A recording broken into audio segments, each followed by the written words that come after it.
ब्लॉकचेनिंग है क्या? ब्लॉकचेनिंग और क्रिप्टो करेंसी में क्या डिफरेंस है? आप डेवलपर हैं तो आपका फ्यूचर कैसा हो सकता ब्लॉकचेनिंग पे? ब्लॉकचेनिंग का फ्यूचर ब्राइट होने वाला है। अस्सलामुअलैकुम। आज की इस वीडियो में हम चंद क्वेश्चंस और लोगों में जो कंफ्यूजन पाया जाता है ब्लॉकचेनिंग और क्रिप्टो करेंसी को लेकर, उसके बारे में देखेंगे। मेन पॉइंट्स जो आज की इस वीडियो में हम देखेंगे, what is blockchaining and it role play in crypto currency. अगर आप डेवलपर हैं तो आपका फ्यूचर कैसा हो सकता ब्लॉकचेनिंग में। अगर आपके पास कोई टेक्निकल स्किल मौजूद नहीं है, आप नॉन टेक्निकल आदमी हो, तो ब्लॉकचेनिंग आपके लिए कैसे यूजफुल साबित हो सकती और ब्लॉकचेनिंग आपके लिए कैसे एक इनकम जनरेशन का जरिया। अब हम देखते हैं कि ब्लॉकचेनिंग है क्या। मैं इसकी ज्यादा टेक्निकल डिफिनेशन में नहीं जाऊंगा, बल्कि एक सिंपल मिसाल देकर समझाने की कोशिश करूंगा जो नॉन टेक्निकल लोगों के लिए भी समझने में आसान हो। अब यूं समझ लें कि आप किसी पार्टी या किसी शादी में इनवाइटेड हैं, तो आपके पास उस पार्टी या शादी का इनविटेशन कार्ड मौजूद होगा। जब आप उस पार्टी में जाएंगे तो आप गार्ड को अपना इनविटेशन कार्ड दिखाएंगे, तो वो आपको उस पार्टी में जाने का एक्सेस दे देगा। वो अपना रिकॉर्ड चेक करेगा, अगर आपका डेटा मौजूद हुआ तो आपको पार्टी का एक्सेस दे देगा। अगर हम इसी एग्जांपल को ब्लॉकचेन के ऊपर अप्लाई करें, तो जब आपको इनविटेशन कार्ड मिलेगा, उसमें वो तमाम लोगों का डेटा भी मौजूद होगा जो उस पार्टी में इनवाइटेड हैं, और उन तमाम इनवाइटेड लोगों के पास आपका डेटा भी मौजूद होगा।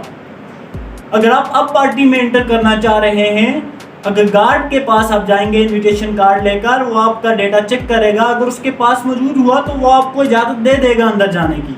लेकिन जब आप पार्टी हॉल में एंटर होंगे तो वहाँ पर एक अनाउंसमेंट होगी कि एक फलां बंदा पार्टी में एंटर हुआ है, और वहाँ पर मौजूद लोग अपने रिकॉर्ड में आपका डेटा चेक करेंगे। अगर उनके पास आपका डेटा मौजूद हुआ फिर तो ठीक है।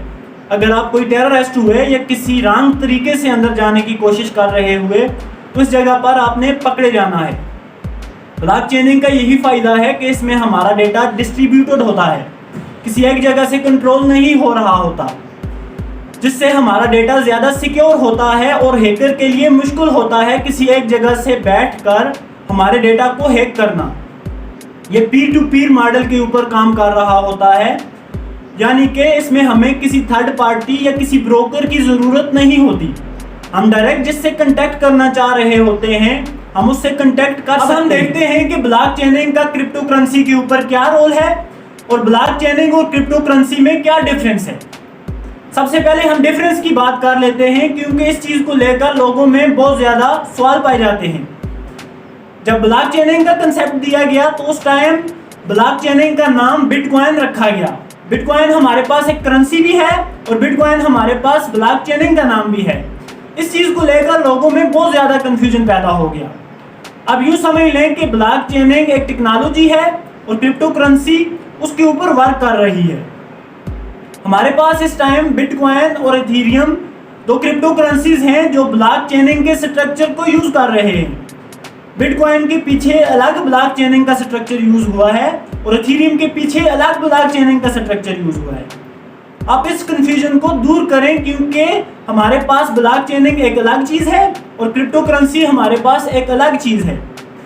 हमारी जो क्रिप्टो करेंसी है वो ब्लॉकचेनिंग पे बनी हुई है और ब्लॉकचेनिंग पे अभी और बहुत कुछ बनना बाकी है। बात करते हैं कि अगर आप डेवलपर हैं तो आपका फ्यूचर कैसा हो सकता ब्लॉकचेनिंग पे।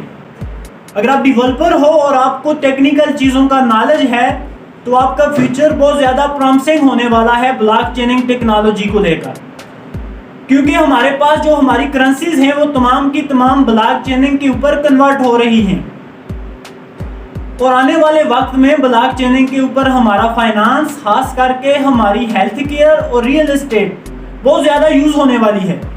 तो इसका मतलब है कि हमारे पास ब्लॉकचेनिंग की जो डिमांड है वो बढ़ने वाली है। हमारे पास ब्लॉकचेनिंग डिमांडिंग स्किल है।